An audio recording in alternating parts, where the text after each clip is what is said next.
Hi hello అందరూ ఎలా ఉన్నారు? మేము చాలా బాగున్నాము. ఈరోజు మనం ఎగ్ భుజియా ఎలా చేసుకుందామో చూద్దాము. దీనికి కావాల్సిన ఇంగ్రీడియంట్స్ ఇక్కడ ఇచ్చాము, అందులో చూడండి. దాని తర్వాత మనం ప్యాన్ తీసుకొని అందులో ఆయిల్ వేసుకుందాము. ఫస్ట్ ఆఫ్ ఆల్ ఆయిల్ తగినంత వేసుకోండి. కొందరు ఎక్కువ తింటారు, కొందరు తక్కువ తీసుకుంటారు, కాబట్టి మీకు నచ్చినంత వేసుకోండి. దాని తర్వాత ఆవాలు, జీలకర్ర, పచ్చిమిర్చి వేసేసి కాసేపు అలా వేగనిద్దాం. దాని తర్వాత అందులో మెంతి కూర కూడా యాడ్ చేస్తే బాగుంటుందని, దాని తర్వాత అందులో ఏంటంటే ఆనియన్స్ వేసేద్దాం. ఆనియన్స్ వేసేసి ఎగ్ భుజియా అన్నాం కాబట్టి ఇందులో కొంచెం ఆనియన్స్ ఎక్కువగానే తీసుకున్నాను నేను. ఎవరికి నచ్చినట్టు వాళ్ళు తీసుకోండి.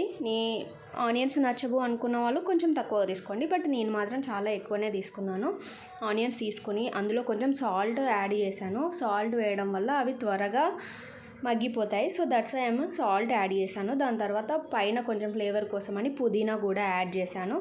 యాడ్ చేసిన తర్వాత అది కొంచెం వేగాక అల్లం కూడా యాడ్ చేసి దాన్ని కొంచెం మిక్స్ చేశాను. అలా మిక్స్ చేసిన తర్వాత కాసేపు అలా వేగనిచ్చాక అవి వేగాయి కదా, ఇప్పుడు దానిలో కొంచెం పసుపు కూడా యాడ్ చేశాను. పసుపు వేస్తే చాలా అంటే కలర్ కోసం వేస్తారనుకుంటారు, కాకపోతే ఎగ్లో పసుపు అనేది చాలా ఇంపార్టెంట్ అంట. నాకు తెలియదు, చెప్తున్నాను. నెక్స్ట్ ఏంటంటే ఇందులో కారం కూడా యాడ్ చేసుకున్నాను. సాల్ట్ ముందుగానే యాడ్ చేసుకున్నాను కాబట్టి వేయలేదు మళ్ళీ.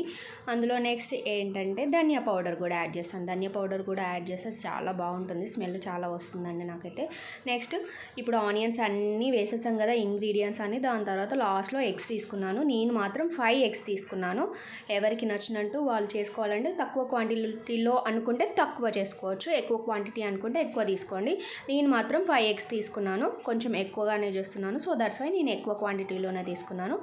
5 ఎగ్స్ తీసుకొని అలా వేసాను. అలా వేసి కాసేపు మూత పెట్టి వాటిని ఉడికించానండి. అది ఇందులో చూపించలేదు. సో దట్స్ వై దాని తర్వాత కొంచెం అలా మగ్గాక, అంటే మేబీ అదేంటి వైట్ అనేది బయటికి వస్తున్నప్పుడు దాన్ని అలా కలుపుకోవాలి. అలా కలుపుతూ ఉండగా ఏంటంటే అడుగంటుతుంది గంజు కొంచెం. సో దట్స్ వై నేను ఏంటంటే మిక్స్ చేస్తూనే ఉన్నాము. మిక్స్ చేస్తూ చూసాక లాస్ట్లో ఏంటంటే కొత్తిమీర వేయాలి కదా. కొత్తిమీర ఫ్లేవర్ చాలా బాగుంటుంది ఎగ్ కర్రీలో. సో ఇలా కొత్తిమీర వేసేసి కాసేపు మగ్గనిచ్చాను. ఇలా మగ్గనిచ్చిన తర్వాత ఎగ్ బుజ్జి అనేది రెడీ అయిపోయింది. ఇంకేమైనా స్పైసెస్ కావాలంటే మీరు యాడ్ చేసుకోండి ఇందులో.